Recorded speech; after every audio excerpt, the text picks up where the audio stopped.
नमस्कार दोस्तों, स्वागत है आप सभी का डिजिटल तैयारी में। मैं सौरभ भारती आप सभी का हार्दिक स्वागत करता हूं। दोस्तों, जैसा कि आपने लास्ट लेक्चर देखा होगा, उसमें मैंने आपसे बात करी थी पॉलिटी में किस प्रकार से हमारे संविधान का स्ट्रक्चर है, ढांचा है, उसमें कितने पार्ट हैं, कितने शेड्यूल हैं, कितने आर्टिकल्स हैं, उन शेड्यूल्स के अंदर क्या क्या लिखा हुआ है, सारी बात मैंने आपसे की। आज देखिए, एक बड़ी महत्वपूर्ण बात मैं आपसे करने वाला हूँ, हमारे फंडामेंटल राइट्स, हमारे मौलिक अधिकार।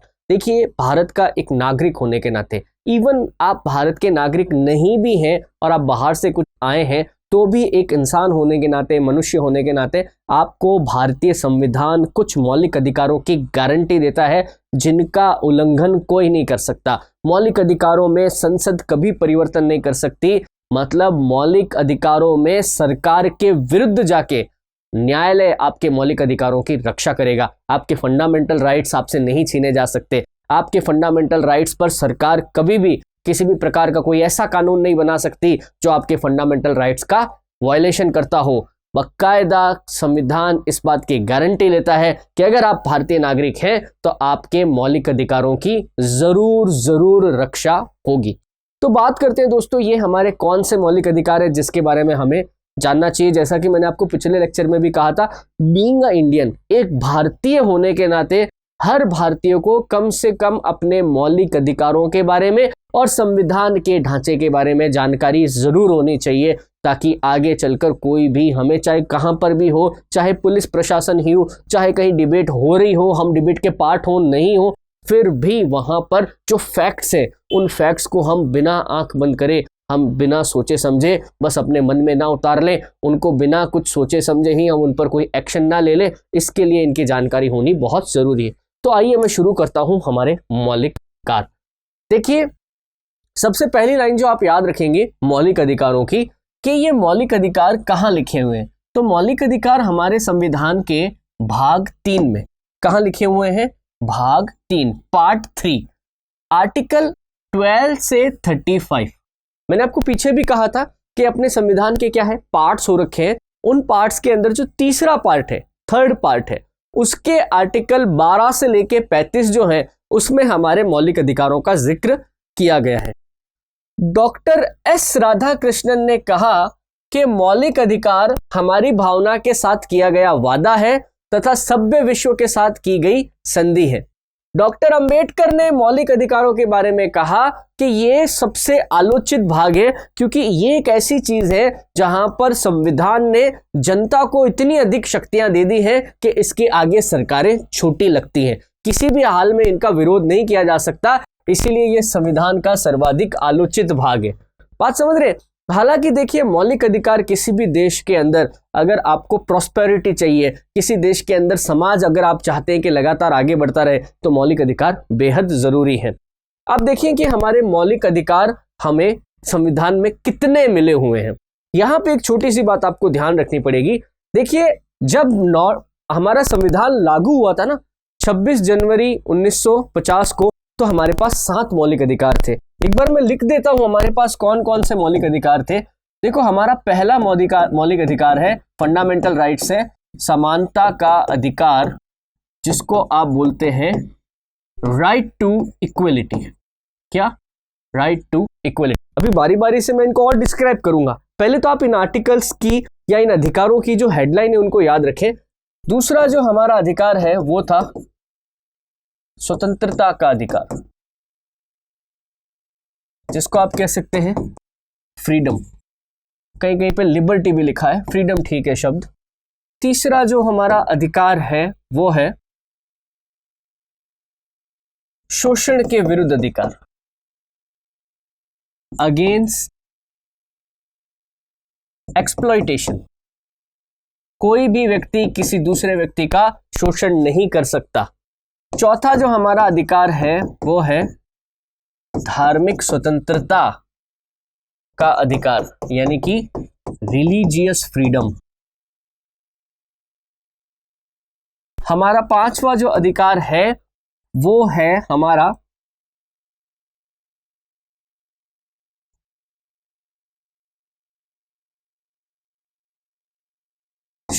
अल्पसंख्यकों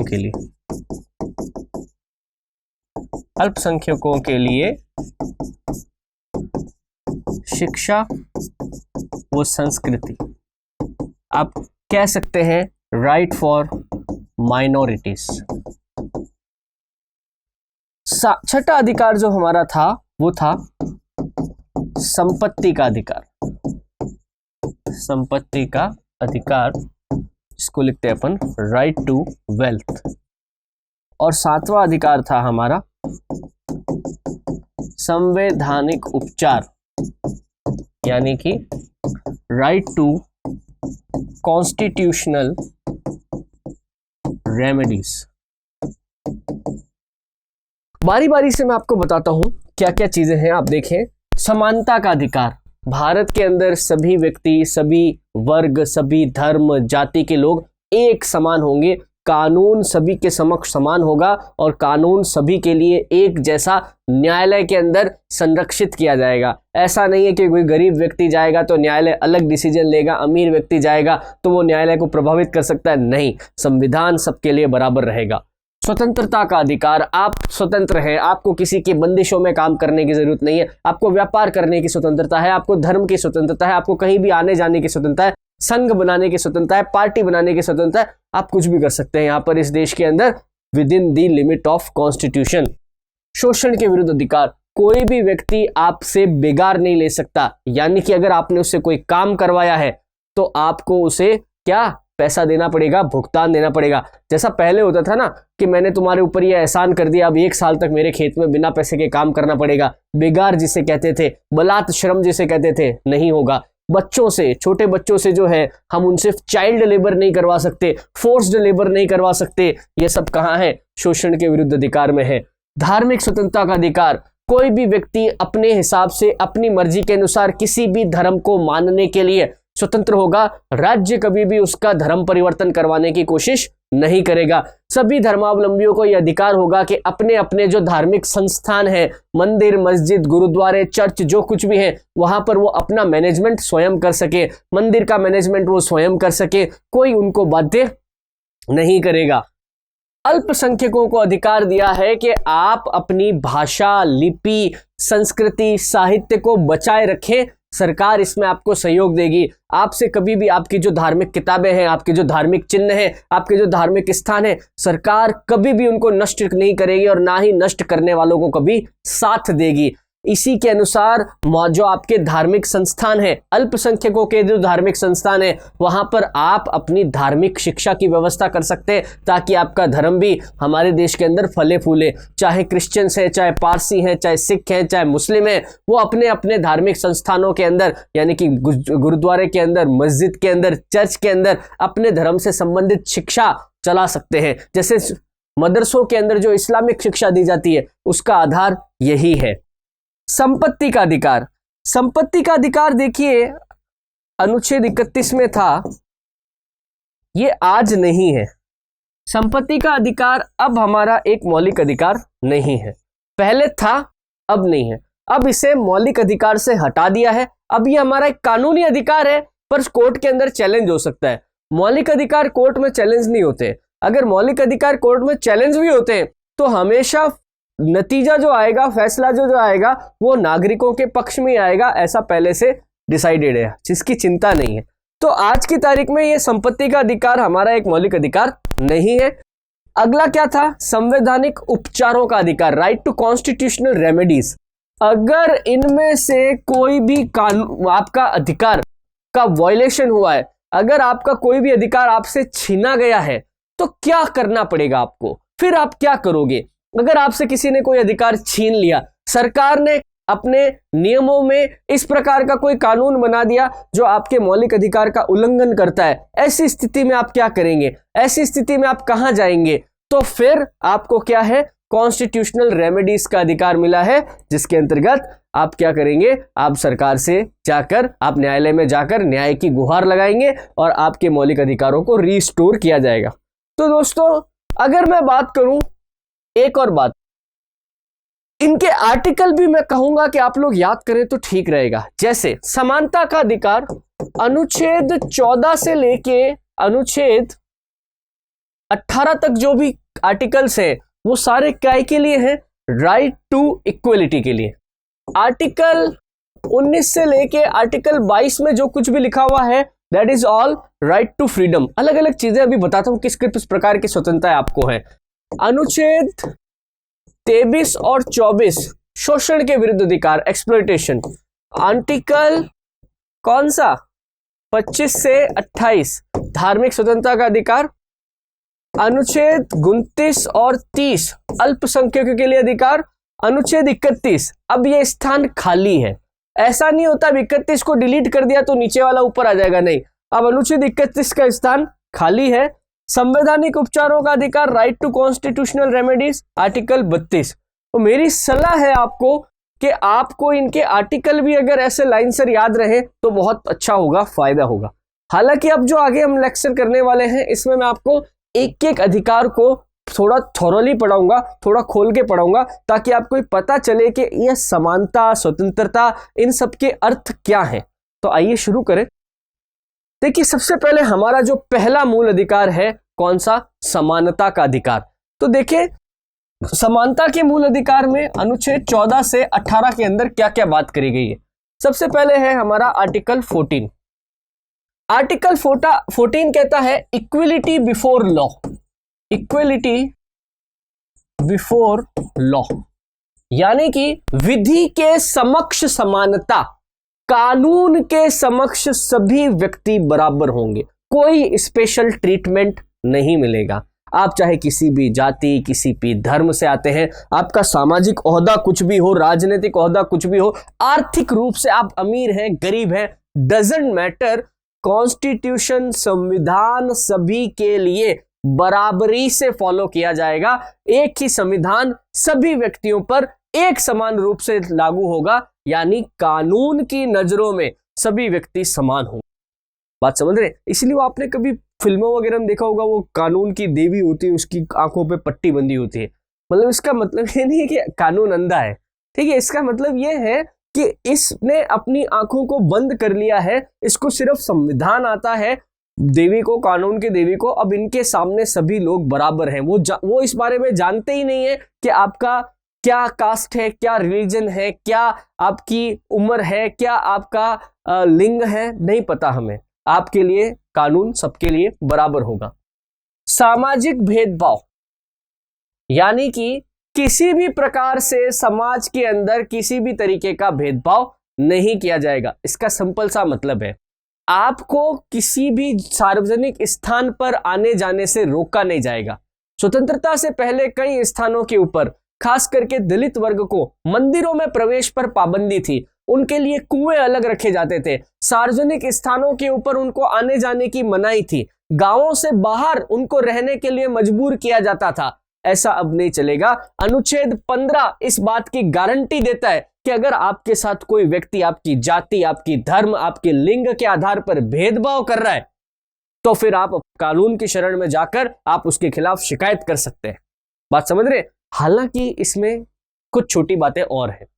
राज्य यदि चाहे, यानी संसद यदि चाहे, तो आपके साथ भेदभाव करने का कानून बना सकती है। जैसे इसी आर्टिकल के कुछ सब आर्टिकल है, देखो ज्यादा डिटेल में मैं नहीं जाना चाहता, बट आपके दिमाग में अगर कुछ सवाल उपजेंगे तो मैं उनका जवाब यहीं दे देता हूं। जैसे आपने देखा होगा, इसका क्या है, मतलब इसके सब आर्टिकल हैं, जैसे 15(1), 15(2), 15(3), यानी कि सब आर्टिकल। अब एक तरफ तो मैंने कह दिया कोई सामाजिक भेदभाव नहीं होगा, पर साहब ये महिलाओं के लिए अलग से मेट्रो के अंदर कोच क्यों रखा है आपने? फिर आपने ये अलग से महिलाओं के लिए सीट क्यों रखी है बसों के अंदर? विकलांगों के लिए अंदर आपने सीट क्यों रखी है अलग से, है ना? बच्चों के लिए आपने अलग से प्रावधान क्यों किया है? बात समझ रहे आप? कई जगह पे आपने देखा होगा, भाई आपने जब कह दिया कि सामाजिक रूप से कोई भेदभाव नहीं होगा, सब समाज में बराबर होंगे, तो आपने लिंग के आधार पर भेदभाव क्यों कर दिया? ठीक है, तो ऐसा समाज, इसी आर्टिकल के नीचे अंदर आर्टिकल है, उसमें लिखा हुआ है कि राज्य यदि चाहे तो महिलाओं के लिए अलग से प्रावधान कर सकता है। यानी कि ये ट्रेन के अंदर, बसों के अंदर जो महिलाओं के लिए अलग से सीटें आरक्षित की गई हैं, ये इसी का एक परिणाम है। आपने देखा होगा, राज्य यदि चाहे तो विकलांगों के लिए अलग से कोई प्रावधान कर सकता है। ये विकलांगों वगैरह को आप देखते हैं कई जगहों पर प्रिविलेज मिलते हैं, कई जगहों पर इनको सुविधाएं मिलती है अलग अलग से, वो भी इनको एक प्रकार से मौलिक अधिकार ही है। अब आप जाके इसकी शिकायत नहीं कर सकते कि साहब मेट्रो के अंदर हमारे लिए आपने अलग से डिब्बे क्यों नहीं लगाए, आपने महिलाओं के लिए अलग से क्यों डिब्बा लगाया, या हम महिलाओं के साथ क्यों नहीं जा सकते। बिकॉज संविधान उनको इस बात की इजाजत देता है, किसको, सरकारों को, कि आप चाहें तो इस वर्ग के लिए अलग से कानून बना सकते हैं। फिर देखिए लोक नियोजन के समान अवसर, अनुच्छेद 16, या इसको आप कह सकते हैं सरकारी नौकरियों के अंदर सभी को समान अवसर मिलेगा। किसी भी प्रकार की कोई भी सरकारी नौकरी किसी विशेष वर्ग के लिए, जाति के लिए, धर्म के लिए आरक्षित नहीं हो सकती। आप सभी को बराबरी का मौका मिलेगा उसमें फाइट करने का। बात समझ रहे। अब यहीं पर फिर छोटी सी और फिर 16(1), 16(2), 16(3) है क्या, राज्य यदि चाहे तो कमजोर और पिछड़े वर्ग के लिए आरक्षण का प्रावधान कर सकता है। ये SC, ST, OBC का जो आरक्षण दिया जाता है वो इस अनुच्छेद के दायरे में ही आता है। राज्य यदि चाहे तो महिला और विकलांगों के लिए अलग से आरक्षण का प्रावधान कर सकता है। और तीसरा है, राज्य यदि चाहे तो भूमि पुत्र की अवधारणा के आधार पर भेदभाव कर सकता है, सन ऑफ सॉइल। आपने अभी देखा होगा ये मुद्दा चर्चा में था। मध्य प्रदेश के CM ने यह अभी ऐलान किया था कि राज्य सरकार की होने वाली भर्तियों में राज्य सरकार के जो या राज्य के रहने वाले जो मूल निवासी हैं उनके लिए आरक्षण का प्रावधान किया जाएगा। कई सारे राज्यों ने अपने राज्य के मूल निवासियों के लिए सरकारी नौकरियां रिजर्व करी हुई हैं। किसी बाहरी राज्य का आदमी उस राज्य में आके नौकरी प्राप्त नहीं कर सकता है। बात समझ रहे हैं आप। तो ये भी अनुच्छेद जो है, ये भी जो काम हो रहे हैं, महिलाओं को अलग से आरक्षण दे देना, अनुसूचित जाति जनजाति OBC को आरक्षण दे देना, या फिर सन ऑफ सॉइल के आधार पर आरक्षण दे देना, it is in the limit of constitution, it is not beyond the constitution. बात समझ रहे हैं आप। ये संविधान के दायरे में ही है, अनुच्छेद 16 के ही छोटे कुछ पार्ट है। हालांकि ये बात जरूर है, आप जो नौकरी चाहते हैं, जैसी नौकरी चाहते हैं, आपको उसमें भाग लेने से रोका नहीं जा सकता। हाँ, कुछ बंद उपबंध जरूर बनाए जा सकते हैं। आपने केंद्र सरकार की नौकरियां देखी होंगी, सेंट्रल गवर्नमेंट की नौकरियां, UPSC जैसा पेपर आपने देखा होगा, SSC देखा होगा, बैंक देखा होगा। आप किसी भी जाति धर्म से संबंध रखते हैं, अगर आप उनकी एजुकेशन क्वालिफिकेशन में फिट है तो आप जरूर फाइट कीजिए। ठीक है, अब रिजर्वेशन का जो सिस्टम है उससे तो आपको निकलना ही पड़ेगा। अनुच्छेद 17 क्या कहता है? अनुच्छेद 17 कहता है हम अस्पृश्यता का अंत करेंगे, यानी कि छुआछूत का अंत करेंगे। Untouchability will be an offence. आप अगर किसी को उसके साथ छुआछूत करते हैं, आप कहते हैं कि भाई तेरे को टच हो गया, अब मेरे को तो पहले होता था नहाना पड़ेगा वगैरह, खासकर दलित वर्ग के लोग जो लोग थे इनके साथ बड़ा बुरा व्यवहार आजादी से पहले हुआ है, इतिहास इसका गवाह है। तो अब ऐसा नहीं होगा। आजादी के बाद अगर इस प्रकार के कानून भी बंद किए गए कि इस प्रकार का व्यवहार अगर समाज के अंदर हुआ है तो ये ऑफेंस है। आप अपने समाज के अंदर अपने ही भाई बंधु जो भारतीय ही हैं उन्हें आप ऐसे ट्रीट नहीं कर सकते। तो अनुच्छेद 17 जो है वो किसका अंत करता है? अनटचेबिलिटी का अंत करता है, अस्पृश्यता का अंत करता है। अनुच्छेद 18 उपाधियों का अंत करता है। आप अपने नाम के साथ कोई स्पेशल उपाधि लेके नहीं घूम सकते। राजा, महाराजा, राय बहादुर, निजाम, नवाब, सामंत, ठाकुर, कुछ भी नहीं।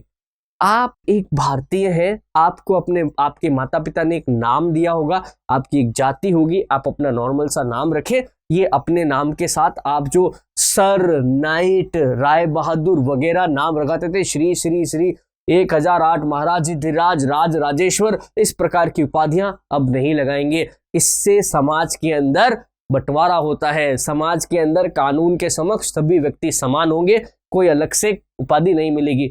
हालांकि यहाँ पर आपको जो सरकारी सम्मान मिलते हैं, हालांकि आपको जो आर्मी से, एयरफोर्स से, नेवी से आपको जो पोस्ट मिलती है उनको रखने का अधिकार मिला हुआ है। आपने देखा होगा जो सेना से कोई व्यक्ति रिटायर्ड हो जाता है तो आज भी उनके नाम के साथ सेवानिवृत्त, कर्नल, मेजर, इस प्रकार के शब्दों का प्रयोग होता है। बात समझ रहे, सुना होगा आपने।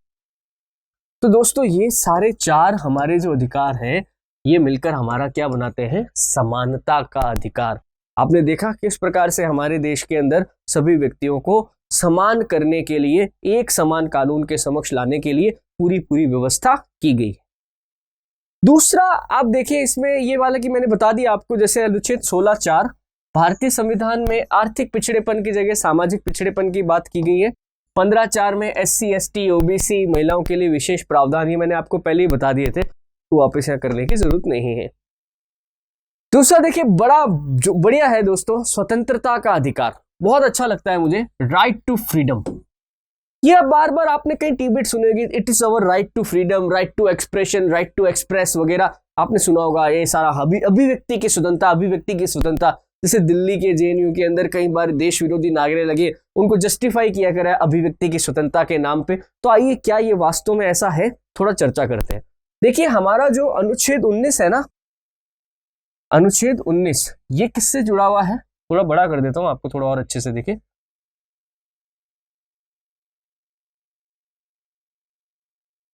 देखिए अनुच्छेद 19 जो है, आर्टिकल 19, अनुच्छेद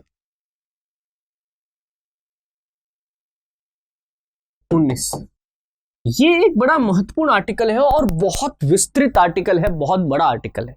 अनुच्छेद 19 के अंदर क्या है, 19(1)(a), 19(1)(b), 19(1)(c), 19(1)(d), 19(1)(e), 19(1)(f). बात समझ रहे? इस प्रकार के अनुच्छेदों के आपके आर्टिकल लिखे हुए हैं। जैसे आपको क्या क्या स्वतंत्रताएं हैं, आपको स्वतंत्रता है अनुच्छेद 19(1) के अनुसार अभिव्यक्ति, यानी अभिव्यक्ति को कहते हैं राइट टू एक्सप्रेशन। आप जो विचार फील करते हैं, जिनको आप लोगों को बताना चाहते हैं, अखबार के माध्यम से, पत्रिका के माध्यम से, अपने मैसेज के माध्यम से आप कर सकते हैं। ये जो न्यूज वाले हैं, इनको किसी भी प्रकार की आप देखिए न्यूज चलाने का, क्वेश्चन करने का, सरकार के तंत्र को, कोई भ्रष्टाचार को उजागर करने का जो अधिकार मिला है, उसका बेस यही आर्टिकल। बात समझ रहे हो? आप देखिए अनुच्छेद 1B, देखिए 1B और अच्छा है। 1B क्या कहता है, आप कहीं पर भी देश के अंदर शांतिपूर्वक सम्मेलन कर सकते हैं, शांतिपूर्वक सम्मेलन या सभा कर सकते हैं। आप कोई मेले का आयोजन करिए, आप अपने घर में किसी प्रकार का आप शादी का फंक्शन कर रहे हैं, आप कोई कथा करवा रहे हैं, कुछ भी कर रहे हैं, गैदरिंग हो रही है, कर सकते, शांतिपूर्वक है। आप बुलाइए लोगों को, आप करिए खाना, आप करिए उनका भोजन की व्यवस्था करिए, आपको अधिकार है शांतिपूर्वक। सी कहता है, 91 का सी कहता है कि आपको कोई भी समुदाय, संघ या पार्टी बनाने की छूट होगी। आप चाहें जैसा अपना धार्मिक समुदाय बनाए, आप कोई क्लब बना ले, अपने मोहल्ले की मोहल्ला विकास समिति बना ले, आप 4-5 लड़के मिलके, अपने दोस्त मिलकर अपना कोई ग्रुप बना ले, अपना कोई बैंड बना ले, अपनी कोई राजनीतिक पार्टी बना ले, अपनी कोई सामाजिक पार्टी बना ले, अपना कोई एनजीओ बना ले, आपको छूट है। क्यों नहीं बना सकते? आप बिल्कुल बना सकते हैं। डी कहता है संपूर्ण भारत में भ्रमण,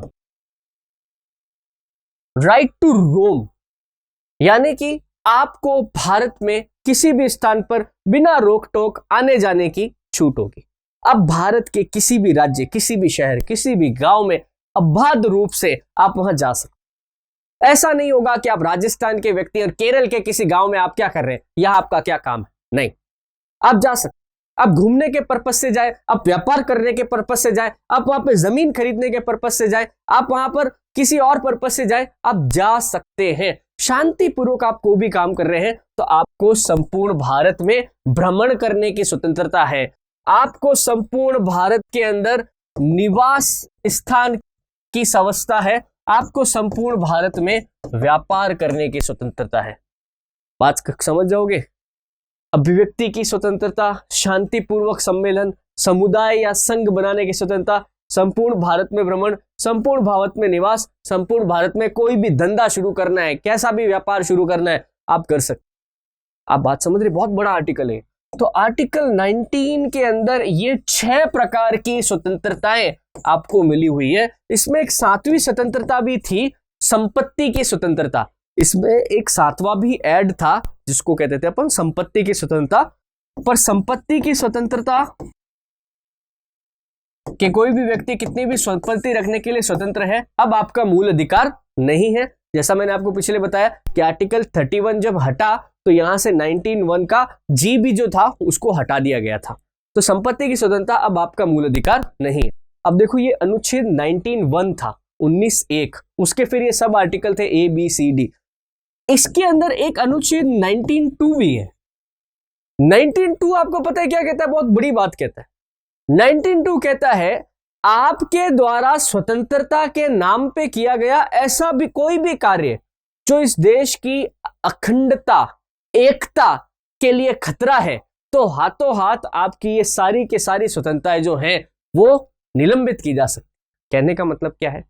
इसमें सब जगह एक बात कॉमन है, शांतिपूर्वक। आपको शांतिपूर्वक प्रदर्शन करने की स्वतंत्रता है अभिव्यक्ति के नाम पर आपको तोड़फोड़ करने की स्वतंत्रता नहीं है। सार्वजनिक संपत्ति को नुकसान पहुंचाने की स्वतंत्रता नहीं है। रास्तों को जाम करने की स्वतंत्रता नहीं है। पटरियों को, सड़कों को उखाड़ने की स्वतंत्रता नहीं है। आपका ऐसा कोई काम जो देश विरोधी हो सकता है, आपका ऐसा कोई काम जिससे देश की अखंडता पे, देश की सहिष्णुता पे, देश की अक्षुण्णता पे खतरा आता है, तो फिर आपके मौलिक अधिकार निलंबित किए जाते हैं दोस्तों। वो फिर आपकी स्वतंत्रता नहीं है। बात समझ रहे? ये क्लियरली लिखा हुआ है 19(2) के अंदर। तो इसका मतलब है कि अगर कहीं पर देश विरोधी नारे अभिव्यक्ति की स्वतंत्रता के नाम पर लगते हैं तो फिर वो आपका मौलिक अधिकार नहीं है। इसको जरूर याद रखें आप। अगर कोई व्यक्ति आपको देश अभिव्यक्ति की स्वतंत्रता के नाम पे आपके देश के खिलाफ भड़काने, देश की एकता अखंडता को तोड़ने की बात करता है, तो आप उसे कह सकते हैं कि बेटा उसके आगे अनुच्छेद 19 है तुम्हें अगर, तो अनुच्छेद 19(2) भी है। तुमको बहुत पड़ी है कि संविधान के हिसाब से चलेंगे, संविधान सब कुछ है, संविधान सब कुछ है। हाँ भाई, मैं भी कह रहा हूं संविधान सब कुछ है। अगर तुम्हारे लिए 19(1) है तो मेरे लिए 19(1) और 19(2) दोनों है। बात समझ रहे हैं आप? तो अगली बार अगर आपको कोई किसी प्रकार की बातों में उलझाने की कोशिश करे तो आपके पास जवाब तैयार है, जरूर दीजिएगा। दोस्तों, ये था अनुच्छेद 19। अनुच्छेद 19 के अलावा देखो हमारे पास अनुच्छेद 20, 21 और 22 भी है। तो मैं आपको अलग पेपर पे बता देता हूं 20, 21, 22 क्या है। देखो, अनुच्छेद 20 कहता है कि आपको अगर जो है पुलिस गिरफ्तार कर ले तो आपके क्या अधिकार होंगे। बात समझ रहे? अनुच्छेद 22 क्या कहता है? देखो थोड़ा सा, अब 20 क्या कहता है देखो। अनुच्छेद 20 क्या कहता है? पहली बात कहता है अनुच्छेद 20 कि किसी व्यक्ति को किसी अपराध के लिए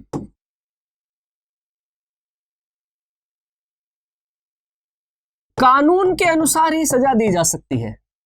कानून के अनुसार ही सजा दी जा सकती है। क्या मतलब है? देखो इसका, अब भाई कोई क्राइम हो गया, किसी ने चोरी कर ली, ठीक है। अब कानून के अंदर वो चोरी का आरोप अगर साबित हो गया, आप आरोपी नहीं अपराधी हो गए, तो फिर आपको मान लीजिए 5 साल की कैद हो गई।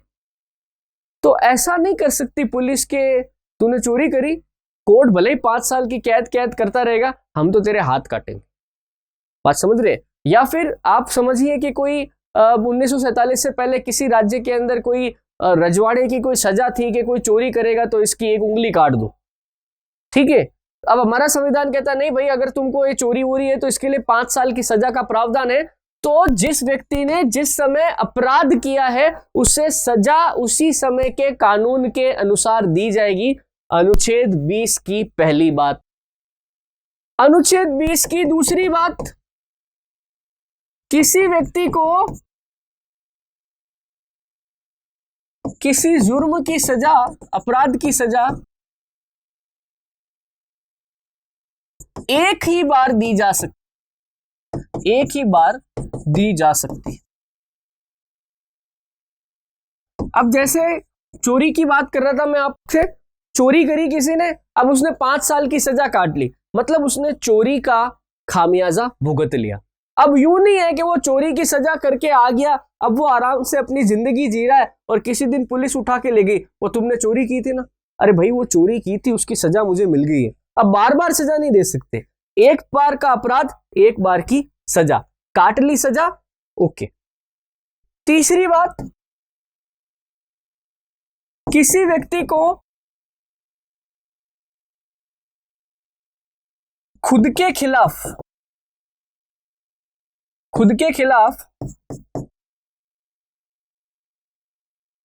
गवाही देने के लिए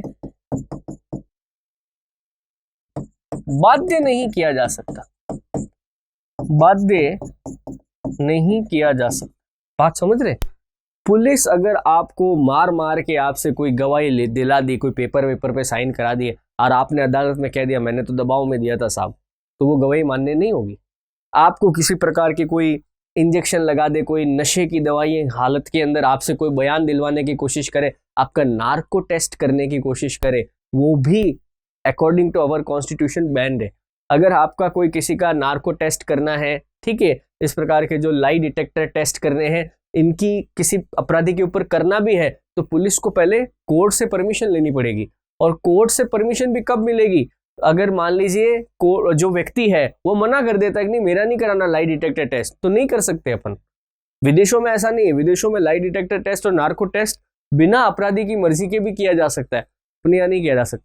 तो आप देखेंगे अनुच्छेद 20 समझ में आया आपको? आर्टिकल 20, आर्टिकल 20 में क्या है कि अगर आपको किसी प्रकार से कोई आपको ये स्वतंत्रता है, अगर आपसे कोई अपराध हो गया है तो यूं नहीं है कि आपको मर्जी है जैसे अपराधी घोषित कर दिया जाएगा। आपके ऊपर आरोप लगा है, आपको अपराधी बन गए हो, तो फिर कानून के हिसाब से सजा मिलेगी। एक अपराध के लिए एक ही बार सजा मिलेगी। पुलिस ने उठा लिया है आपको, तो आपको खुद के खिलाफ गवाही देने के लिए बाध्य नहीं किया जा सकता। मतलब अपराध कर दिया है या कर रहे हैं या आरोपी हैं, तब भी आपको स्वतंत्रता है। इससे बड़ी बात क्या होगी? अनुच्छेद 21 देखें आप, 21, सभी को सम्मान पूर्वक जीने की स्वतंत्रता। वैसे तो बहुत बड़ा है ये आर्टिकल 21, बट मैं इसको शॉर्ट में बता रहा हूं। अनुच्छेद 21 क्या कहता है कि भारत के प्रत्येक नागरिक को अपना जीवन सम्मान पूर्वक जीने की स्वतंत्रता होगी। मतलब आपको मरने की स्वतंत्रता नहीं है। अगर आपने आत्महत्या का प्रयास किया है या हो गई है तो वो अपराध है। All the citizens will have the right to live with dignity. सम्मान पूर्वक जीने की स्वतंत्रता है। आपकी डिग्निटी को कोई भंग नहीं कर सकता है। मानहानि का केस कर सकते हैं आप, किसी ने आप पे झूठे आरोप लगा दिए, किसी प्रकार का आपका कोई किसी को लज्जा भंग कर दी, मानहानि कर दी, आपकी बहुत सारी चीजें आ सकती है इसमें। आपको विदेश जाने से रोक दिया, आपको अपने घर से बाहर जाने से रोक दिया, नजरबंद कर दिया। बहुत सारी ऐसी चीजें हैं जो आपके स्वतंत्रता का उल्लंघन करने के लिए पर्याप्त है। ऐसा नहीं हो सकता। इसी में देखो एक और रह गया अपना अनुच्छेद 22। अनुच्छेद 22 बड़ा इंटरेस्टिंग है यार, ये आप सबको करना चाहिए। अनुच्छेद 22 है कि अगर किसी व्यक्ति को पुलिस गिरफ्तार कर ले, क्या कर ले? गिरफ्तार कर ले, तो फिर आपके क्या अधिकार होंगे? देखो पहला 22(1) पहला क्या है? प्रत्येक व्यक्ति को अपनी गिरफ्तारी के कारण जानने का अधिकार होगा। जानने का अधिकार होगा। बात समझ रहे हो ना? किस लिए ले जा रहे हो भाई? पुलिस वालों, पूछना पड़ेगा ना, किस धारा, किस कानून, किस एक्ट के तहत, किस बात के लिए आपने मुझे गिरफ्तार किया है, बताना पड़ेगा। आप पूछिए, ठीक है? हो सकता है कि वो आपसे जोर जबरदस्ती करे, तो आप उन्हें इसके बारे में बताइए। ये मेरा मौलिक अधिकार है, जानने का अधिकार है। दूसरा, हालांकि भाई ये तभी करना जब पता है कि अपन गलत नहीं है।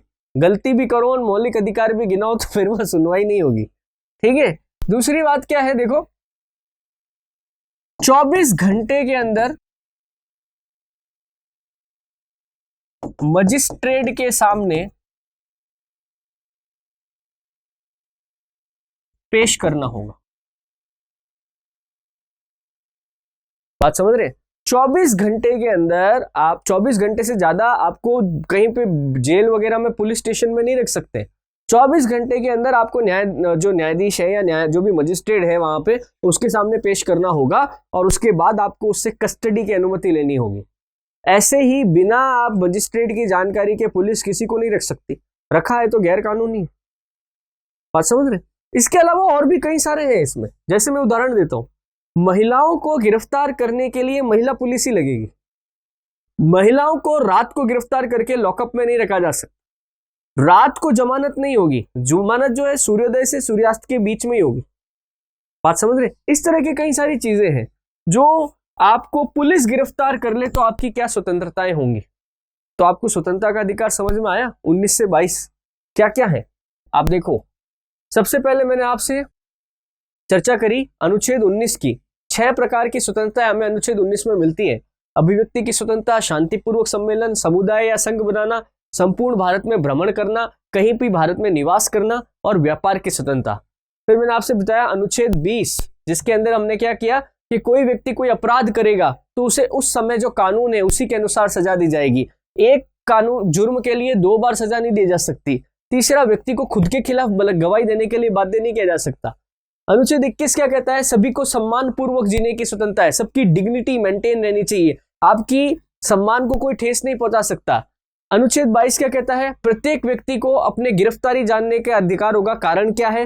प्रत्येक व्यक्ति को 24 घंटे के अंदर जिसको गिरफ्तार किया गया मजिस्ट्रेट के सामने पेश करना होगा। ये सारे अधिकार हमें हमारी स्वतंत्रता के अधिकार के अंतर्गत दिए गए हैं। बात समझ आई आपको? आगे देखो, अपना अपना अगला अधिकार कौन सा है? शोषण के विरुद्ध अधिकार। शोषण के विरुद्ध, देखो शोषण के विरुद्ध मूल अधिकार क्या है? बहुत अच्छा है। देखो अनुच्छेद 23 कहता है कि कोई भी व्यक्ति किसी अन्य व्यक्ति से बलात् श्रम नहीं करवा सकता।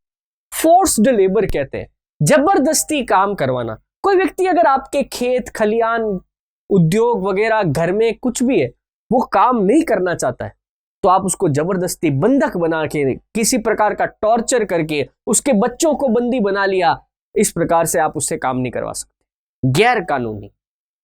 आप उससे बेगार, बेगार का मतलब होता है बिना मेहनताना श्रम करवाना, मतलब आप उसको पैसा नहीं दे रहे, आप उससे बेगार ले रहे, बिना पैसे के आप किसी से काम करवा रहे, आपको पैसे देने पड़ेंगे उसको। आप ये नहीं कह सकते कि तुमने मुझसे कोई उधार लिया था, तुम्हारी तनख्वाह क्या है कि मैं तुमको रहना खाना दे रहा हूं, बस यही तनख्वाह है। नहीं, आप उसे बेगार नहीं करवा सकते। पहले हुआ करता था ऐसा, बहुत बेगारी का सिस्टम भारत के अंदर बड़ा क्रूर सिस्टम हो गया था। बच्चे गर्भ के अंदर, महिला के अंदर बच्चा है और वो पिता कर्ज में इतना बंधा होता था कि वो उस बच्चे को भी, गर्भ में पल रहे बच्चे को बेगार में चढ़ा देता था। हाली प्रथा कही जाती थी राजस्थान के अंदर, बड़ी फोर्स्ड लेबर, बड़ी दुखदाई कहानियां हैं इसकी, इसको कभी और ही करेंगे। बाल श्रम निषेध, 14 वर्ष से कम आयु के बच्चों से आप खतरनाक काम नहीं करा सकते। खतरनाक काम का मतलब क्या है? पटाखों की फैक्ट्री में काम, बारूद की फैक्ट्री में काम, ये माइन के अंदर काम, माइन होती है ना हमें, खान खदान, खदानों के अंदर काम आप ये नहीं करवा सकते। 14 वर्ष से कम आयु के बच्चों से किसी भी प्रकार का खतरनाक काम नहीं कराया जा सकता। अब हालांकि अब यहाँ पे आप कई बार कहेंगे कि बच्चों को आपको पता है बाल मजदूर बना के आप काम करवा लेते हैं, ये भी गलत है। किसी प्रकार की उद्योगों के अंदर, ये मशीनों के अंदर ये आप बच्चों को डाल देते हैं, ये भी गलत है, ये बच्चों का चाइल्ड अब्यूज है। बात समझ रहे? तो बेसिकली जो पिछड़ा और दलित वर्ग है, कमजोर वर्ग है, उसका कोई ऊपर वाला जो वर्ग है वो किसी प्रकार से शोषण ना कर सके, इसके लिए हमने इन अधिकारों की व्यवस्था की है। बात समझ रहे? नेक्स्ट देखिए, हमारी धार्मिक स्वतंत्रता का अधिकार, बड़ा ही ये हमारे देश का सोशल फैब्रिक है। यही वो अधिकार है जो हमें पाकिस्तान से एक अलग मुल्क बनाता है। यही वो अधिकार है कि आज भारत जिस स्थिति में है, आज भारत जो एक विश्व की बड़ी महाशक्ति के रूप में गिना जाता है, मैं मानता हूं, ये पर्सनली मेरा मानना है, उसमें इसका बहुत बड़ा योगदान है। नहीं तो आज भी शायद हमारी स्थिति पाकिस्तान या किसी देश जैसी होती। क्या है ये? अंतःकरण व धर्म के पालन प्रचार का संरक्षण। कोई व्यक्ति अपने अंतःकरण के अनुसार, अपनी अंतरात्मा के अनुसार उसे जिस धर्म को मानने की सुविधा है वो धर्म को माने, हम उसमें भेदभाव नहीं करेंगे। आपको हिंदू, मुस्लिम, बौद्ध, सिख, जैन, पारसी, कौन सा धर्म मानना है आपकी इच्छा पर निर्भर करता है।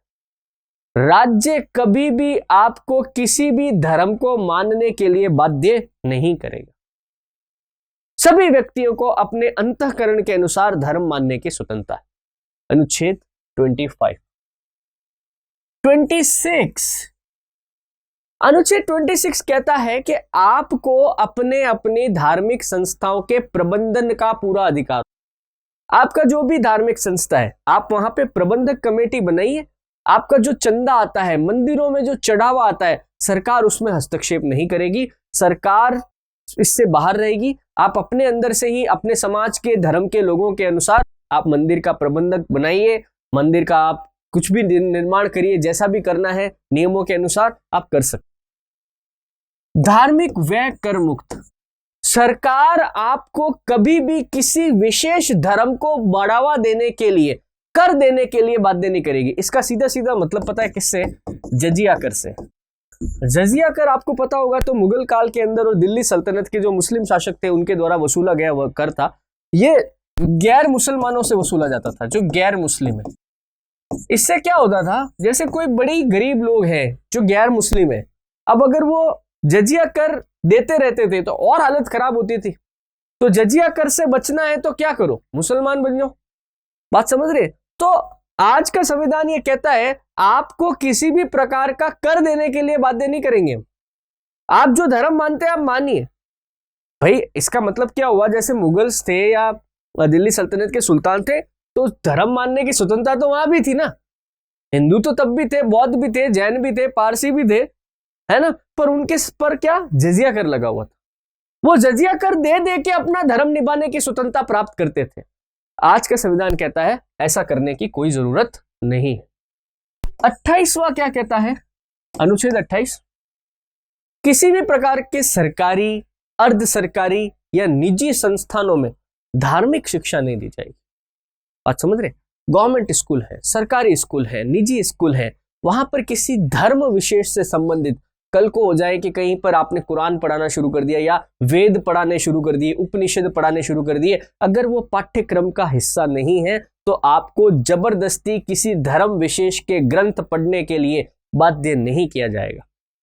बात समझ रहे आप? ये है शिक्षण संस्थानों में धार्मिक शिक्षा का निषेध। इसका मतलब आप देखें तो हमारे समाज की, आपने कई बार सुना होगा कि भारत की एकता में ही भारत की विविधता ही भारत की एकता है। हमारी जो डाइवर्सिटी है दैट इज आवर यूनिटी।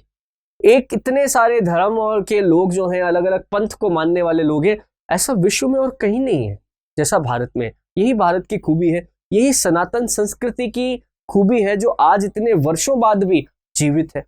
बात समझ रहे? इसमें इस अधिकार का भी एक बहुत बड़ा योगदान रहा है। हालांकि पहले भी ऐसा था, पहले भी भारत में सभी धर्मों का, पंथों का स्वागत ही हुआ है, ठीक है। बट ये आज की तारीख में इस बात को बिल्कुल क्या कहते हैं, सॉलिड कर देता है। संस्कृति और शिक्षा संबंधी अधिकार। देखो भारत के अंदर ऐसे बहुत सारे अल्पसंख्यक लोग थे, अल्पसंख्यक धर्म के मानने वाले, जिसमें आप मुस्लिम, जैन, बौद्ध इन सबको ले सकते हैं। वैसे देखो अल्पसंख्यक या माइनॉरिटी कौन होगा, इसके बारे में संविधान मौन है। इसके बारे में संविधान ने कुछ नहीं लिखा, ठीक है। जैसे कुछ नहीं है कि संविधान आपकी जनसंख्या का 5%, 2%, 1% इतना अगर फलाने धर्म को मानने वाले लोग होंगे तो अपन इनको माइनॉरिटी मानेंगे, ऐसा कुछ नहीं है, ठीक है। अल्पसंख्यक शब्द के बारे में संविधान मौन है। बट एक जनरल अपन कहें तो अल्पसंख्यक के रूप में हमने मुस्लिम्स को माना है, जैन को माना है, बौद्ध को माना है, सिख को माना है, पारसियों को माना है।